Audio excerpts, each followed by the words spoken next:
Knuckles Chaotix. That's right, I'm talking about this one too. Now, if you know anything about Sonic, you'll know that Knuckles Chaotix has a very infamous reputation of being a terrible game. And I definitely understand where that rap comes from.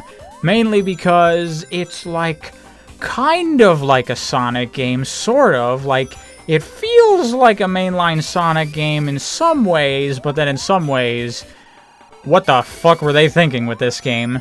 So first of all, this was on the 32X, which was an expansion for the Sega Genesis, which means that we can actually have proper Sonic Genesis physics in this game. Sort of, though the physics do feel very different than the actual main Sonic games. They just tweaked a couple of the variables here and there. Like, for example, there's no, like, default top speed. You can accelerate all the way to the fastest you can possibly go in the game. And the acceleration rate just feels different, the way jumping feels, just everything is just slightly different in this game than it is in the mainline Sonic games. One change to the controls that this game does that I actually quite like is the fact that you can do all of your character's air actions from any airborne state. This is something I didn't mention in my Sonic 3 video, but in that game, in order to do your character's air action, or rather their jump action as it really is, you can only do it off of a jump. You can only glide with Knuckles off of a jump. You can only fly with Tails off of a jump. If you get launched into the air via a ramp or something, that doesn't count as a jump, and that means you cannot do your air action. But here in Knuckles Chaotix, no matter how your character goes into the air, you can do their air action, and I actually quite like that. That's the kind of thing I would like to see make its way into the proper Sonic games. But of course, the main thing to talk about is the tethering mechanic, where you have your two characters, kind of like Sonic and Tails, but you're actually linked together by the two rings you're both holding, and you got this magical wire that, you know, rebounds and stretches and contracts, and it creates a whole lot of issues for a lot of people. But I'm actually going to save talking about that until a little bit later. Right now, let's just cover the characters of Knuckles Chaotix, because there's a lot of them, actually. No Sonic or Tails in this game, as this is a spin-off starring Knuckles, kind of, technically, not really. It's more like an ensemble cast. They just put Knuckles' name on the front because you know who Knuckles is.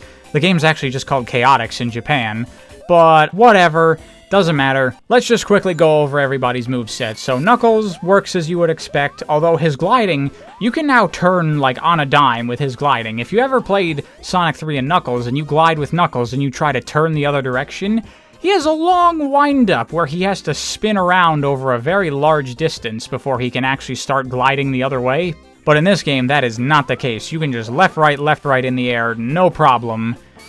Which you could probably argue is better for the controls, but I actually prefer how it works in the main games, because it feels more like, you know, momentum and Sonic and stuff, you know, following the rules of you can't just turn the other direction. Although Knuckles breaks those rules all the time anyway, but whatever, I still prefer the way it's done in the mainline games. I also prefer when Knuckles has that little drop animation that brings him to a full standstill after gliding, and that's also absent from this game. Not the hugest deal in the world, but it is different, so I wanted to point it out. Who to talk about next? Let's do Espio. So Espio, his thing is that he can walk on walls and ceilings. If you're up against a wall in the air, then you can hold the jump button, and Espio will just stick to that surface, and then you can walk and run just like normal. Which basically is kind of the same thing as Knuckles climbing, it's just a different way to do it. The ceiling run is very, very, very rarely useful, if ever, so doesn't really matter that much, so it's basically just another way of doing the same thing. Charmy, I'll just say straight up, I do not like. I think he's meant to be, like, the baby easy mode of this game. Like, you know how those new Mario Bros. Games have, like, Toadette and Nabbit as, like, the very, very easy mode for, you know, new and younger players and stuff? I think that's what Charmy is supposed to be in this game, because Charmy's thing is that he can do infinite air dashes.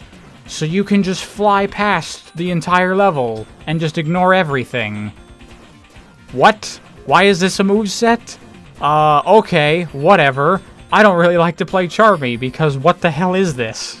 Moving on, next we got Vector the Crocodile. So Vector has an air dash like Charmy, though he can only do one, and if you hold the jump button after air dashing, then he can, again, climb walls like Knuckles. That's it.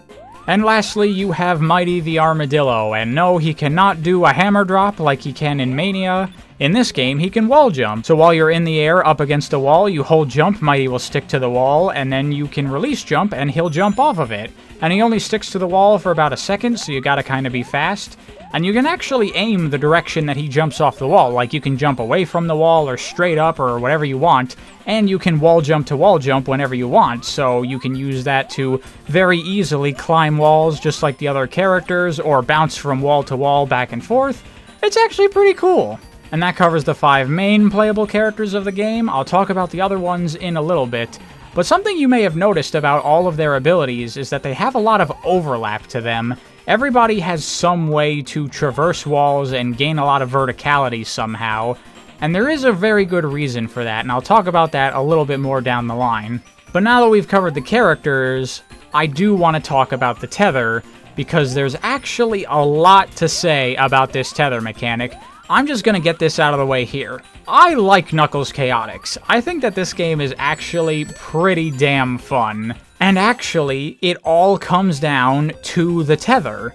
Now, if you don't really know how the tether works and how to use it, I can definitely see why a lot of people find it very, very frustrating and annoying.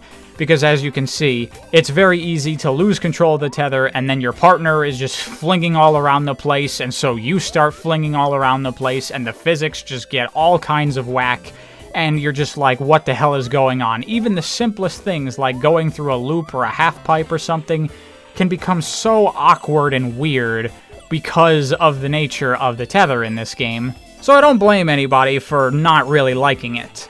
But actually, if you take some time to figure out how the tether works and you get a hang of things, I actually think it's really fun.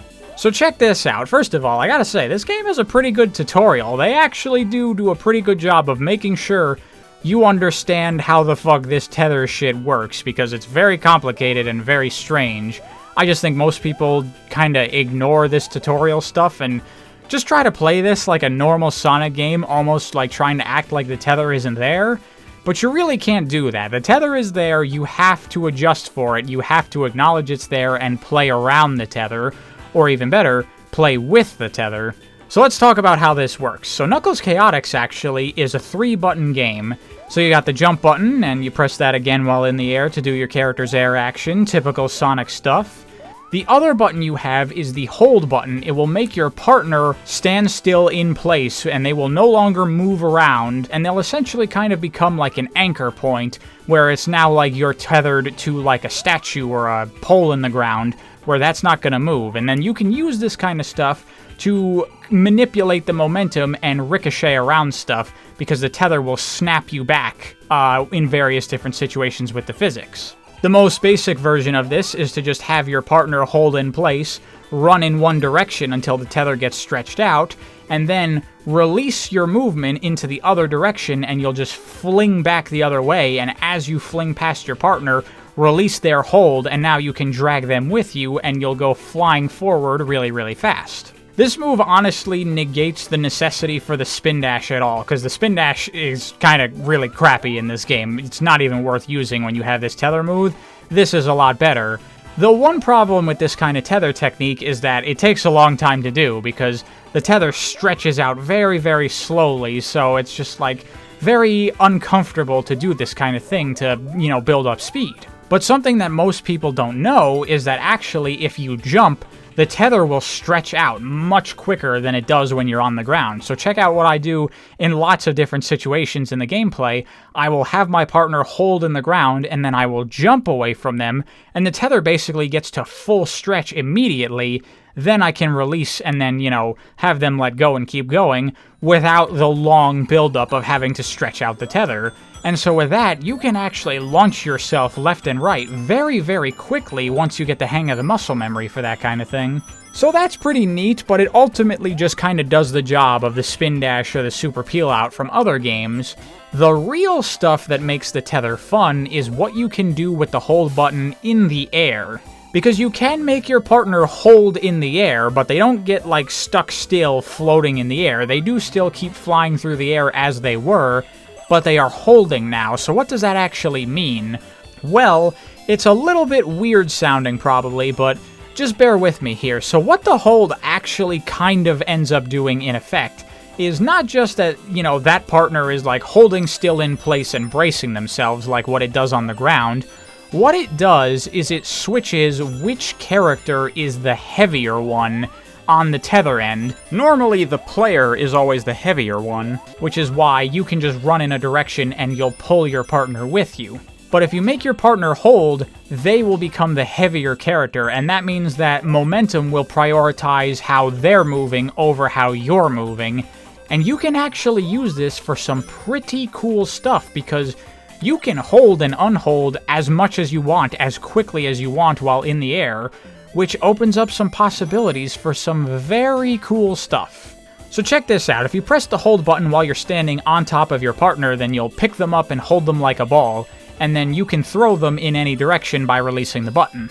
And on its own, that is not very useful, because they just tether and ricochet right back to you, but that's because you are the heavier character in this instance. However, if you throw them through the air and then have them hold, they become the heavier character, and now they pull you through the air, and now you just launch yourself really fast in any direction.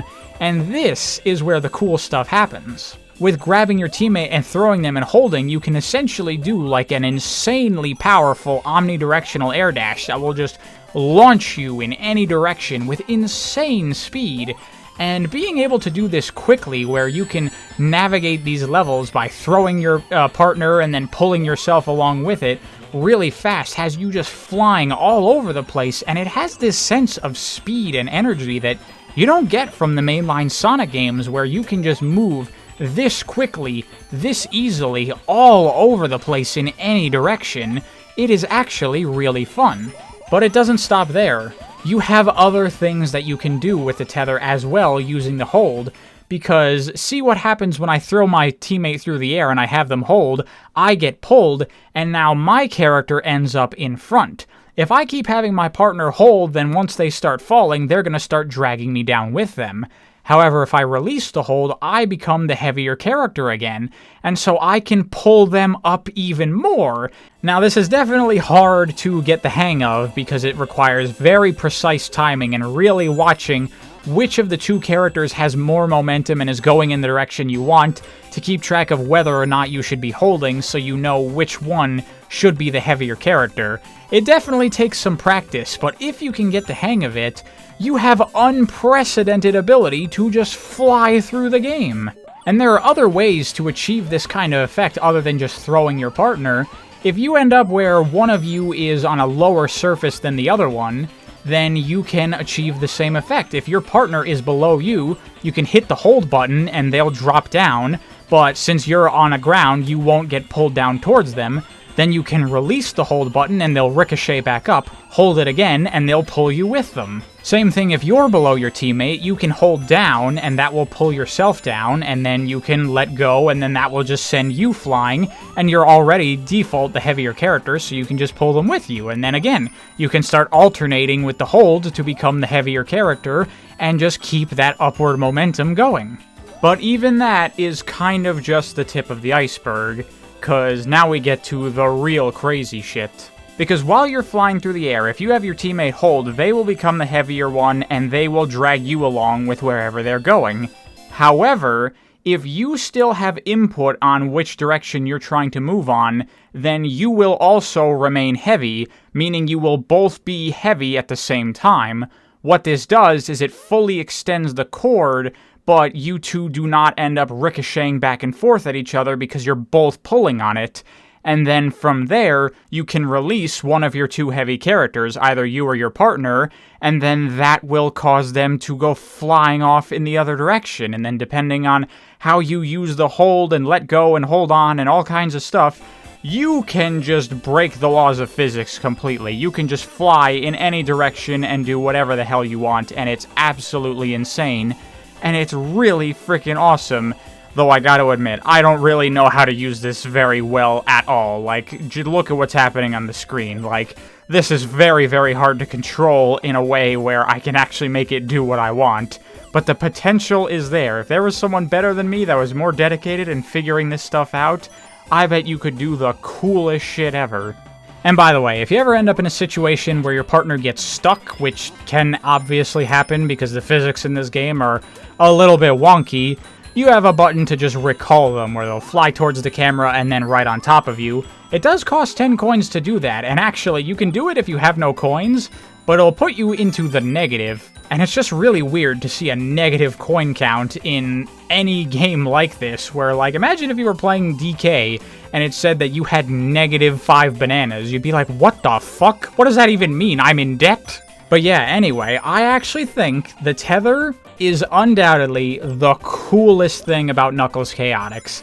If you don't really understand how it works and you just basically try to play without it, it can be very, very, very intrusive and annoying and frustrating. I totally get that.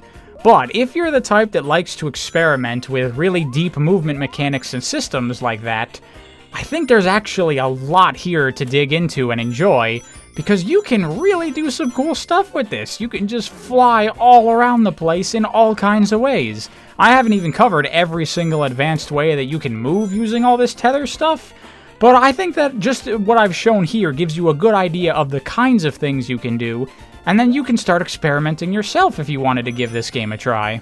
So now that we have the tether out of the way, the main point of contention with this game that most people give it criticism for, let's actually talk about the game of Knuckles Chaotix, because the consequences of having movement mechanics like this, where you can go anywhere all the time, it has a very big knock-on effect of how this game had to be designed, and that's where the other main issue that a lot of people have with this game comes in, which is the level design, because the level design of Knuckles Chaotix is very, very odd.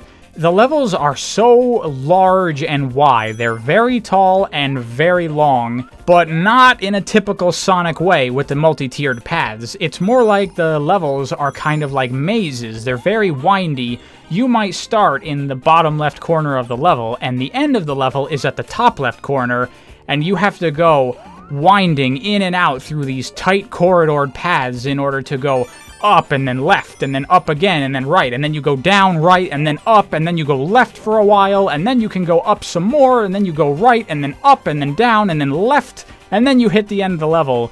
The levels are just designed with lots of really tight spaces that you navigate through. There's not a lot of open space, and almost none of the levels are just a straight left to right, A to B kind of level structure like you would see in traditional Sonic games.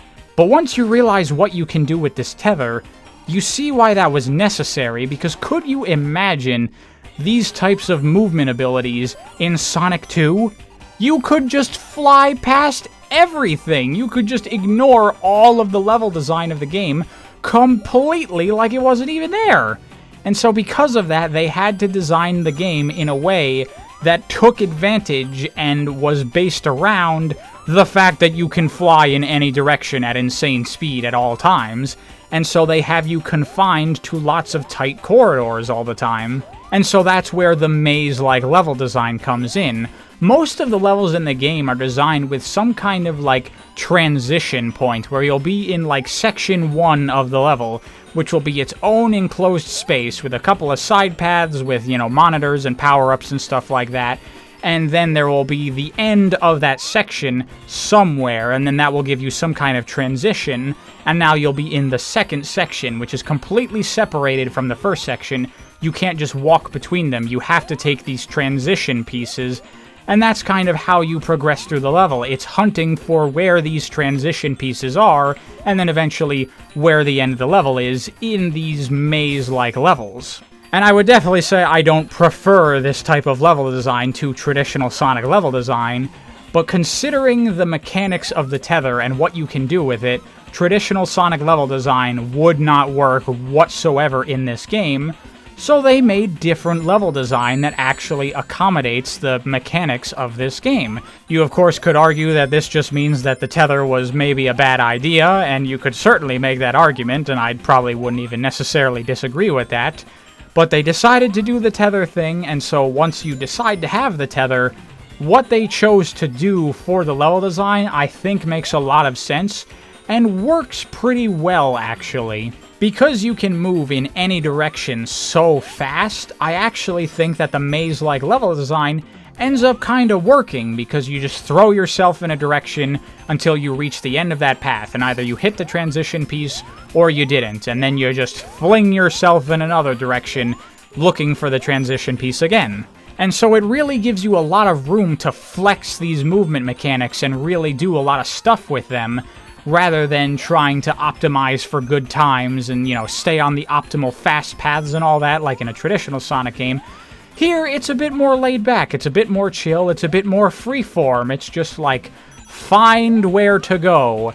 And finding where to go ends up being pretty fun when you have such a cool movement system as you do with the tether in this game, if you can figure out how it works. And so with this game's level design, maybe now you see why all of the characters kind of have very similar abilities, where they can all climb up walls in some way, they can all get a lot of airtime in some way. It's to accommodate for this level design, because sometimes you just have to go straight up for a while, and there will be very, very tall walls that you need to, go up somehow. And of course, you can always just use the tether to throw yourself up there, but there are other situations where you don't need that much speed, or, of course there might be plenty of players who don't know how to do all that fancy tether stuff, and so that's why pretty much every character has a way of climbing or going upward in some way, which honestly makes it so that all of their abilities do have a lot of overlap. This is definitely not a game where I feel like it's necessary to do multiple playthroughs as every single character, because they all play very similarly. Personally, my favorite character to play is Mighty, because his wall jump is probably the most versatile ability that all the characters have, because you can climb really fast with it, and then on top of that you can jump off walls, and then, wall jump off the wall that you jump into, and lots of stuff like that. So I feel like it works the best with the tether mechanic, because you compare this to Knuckles climbing, and it's like, holy shit, it's so fucking slow. And the glide isn't really that necessary, because again, you can just fly in any direction whenever you want at high speed. And that's pretty much how I feel about all the characters. Except Charmy. I still don't like Charmy. I think his moveset is stupid. Why on earth would you make a character like this that can just circumvent all the cool movement mechanics of this game? Whatever. But one thing that was a very odd choice in this game that I don't really understand why they did is that you get to pick who your playable character is, whoever you play as, but you don't get to just flat out pick your partner in this game for whatever reason. Instead, you go to the combi catcher, which is basically like one of those claw games. The claw just moves automatically left and right, and then you have to time the button to go down and grab whoever is going to be your partner. And so that means that you can fuck up the timing and not get the partner you want, and then you're stuck with them. Though you can go back to the catcher after every single level to try to catch the teammate that you want. Personally, I like Vector as my teammate the most, because I think he has the second most versatile moveset with his combination of air dash and climbing walls. And it is important to have a partner that you like, because this game has some weird fucking power-ups, like one, for example, that temporarily swaps who you are and who your partner is, so I can become Vector temporarily, so I want to make sure my partner has a moveset that I like. But there are other weird power-ups that make you gigantic or really tiny, and ones that just temporarily transform you into other characters entirely. What the fuck is the point of these things? They're just so weird, and some of them, like shrinking, is more like a power down. I don't understand what they were going for. Anyway, back to the combi catcher. Another thing that can happen with this thing is that not just are your 4 other playable characters available for you to get, but there are also 2 bad teammates that you can get. Heavy and Bomb, and Heavy is basically what he sounds like. He's very, very heavy. That doesn't mean that he always, is the heavier character from the momentum perspective, but it means that he is very, very slow, and he will drag your characters down and slow them down, and he is just a really shitty teammate to have. So you want to avoid catching Heavy if you can. And the same is true for Bomb. You don't want to catch either of these two. They're intentionally put in there to be bad options for you to accidentally catch in the combi catcher. What Bomb does is anytime he gets hit, he explodes, and that explosion can hit you. So these two suck, But, you know, it kind of makes the Combi Catcher its own little extra mini-game where you gotta try to make sure you get the teammate you want. Although, once you get the one teammate you want, you're kind of good and set for the rest of the game, so it doesn't really matter that much. But it's there. Does it really matter? Does it really add much to the game? Probably not, but whatever. Now let's talk the structure of Knuckles Chaotix, because this, again, is something that it does kind of weird and differently to the mainline Sonic games. So you still have zones, and they still have their level gimmicks, and you still have multiple acts per zone, and then the last act you fight a boss. All still the same. But what's different here is that instead of having 2 or 3 acts, every zone actually has 5 acts total, and there are only 5 zones in this game, so there's a lot less variety going on in this game. However, they try to make up for that by having you not play the zones all at once. Just like how the Combi Catcher is a random way to get your teammate, you also use this roulette thing to randomly pick which zone you're going to go to, and then you'll just go to whatever is the next level on that zone. So you could be at Act 4 of this zone, and Act 1 on that one, and Act 2 on that one, and you don't really get to pick what zone you're going to. You're just gonna go to whatever one they send you to. Certainly a very weird structure for how they handle the zones in this game, but I guess it makes sense considering there only being 5 zones. Doing 5 acts in a row of all the same level theme would get pretty repetitive, so it's some kind of way to vary it up a little bit.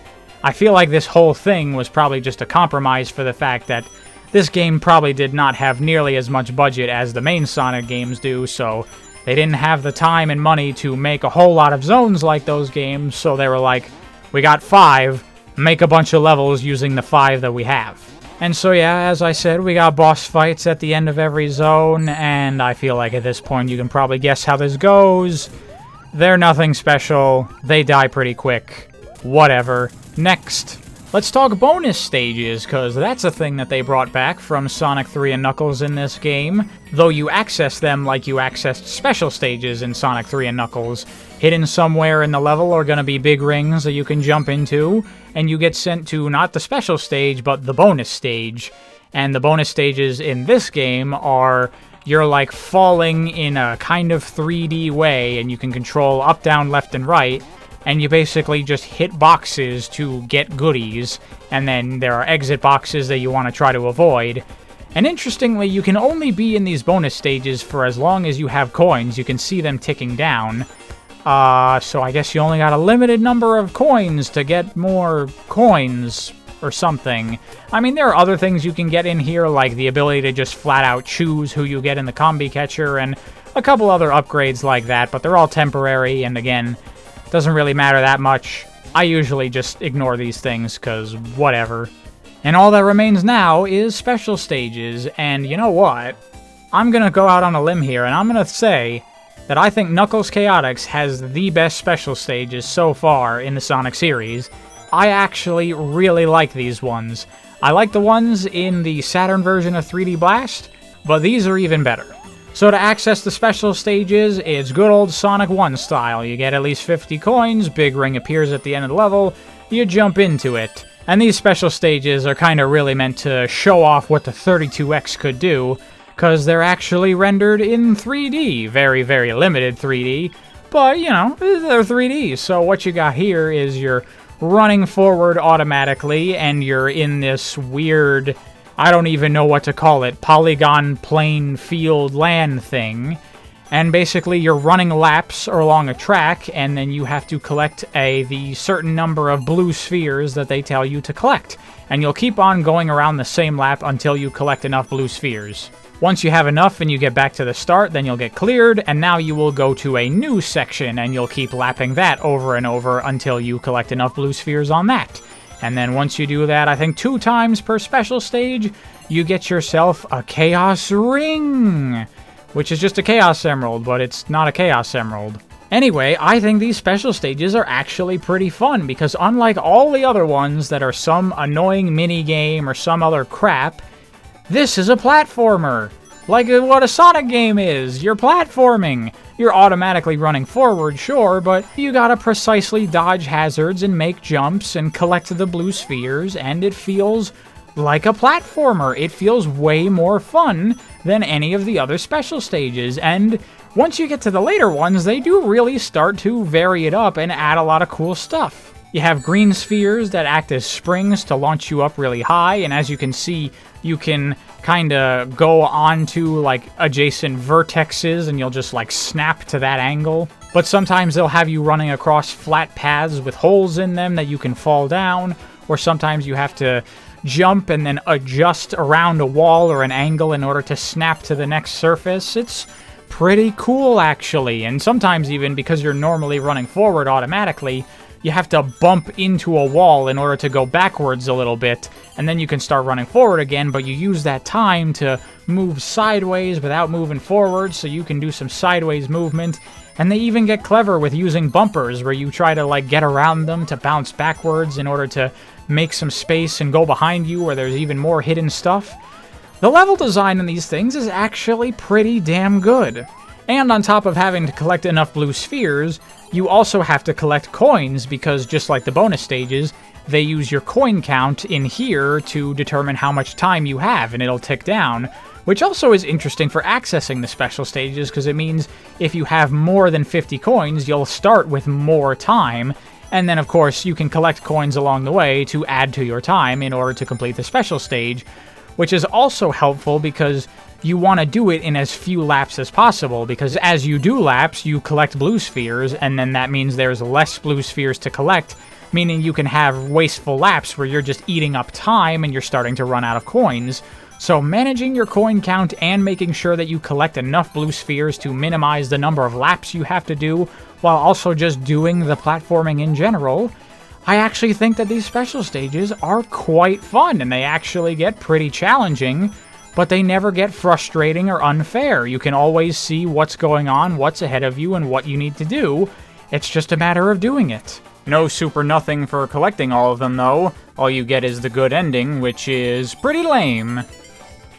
And that is Knuckles Chaotix. Oh, and by the way, I feel like I should quickly mention, what about time attack for this game? Because with a movement system as interesting as this, surely that's gotta be fun. But, fucking Christ, have you seen how this game works? Like, it's so janky, I could not imagine trying to get these physics to work consistently. So no, I do not really bother trying to time attack this game, and that's fine. It's fun just for that one vanilla playthrough where you throw yourself about and have a good time. Thank you for watching, I hope you enjoyed, and maybe learned something about these, more esoteric Sonic games that a lot of people don't really like or haven't really played very much. Hopefully I've convinced you to maybe give these games a bit of a shot, because I actually think they're pretty good. And after all, that is the name of the series, isn't it?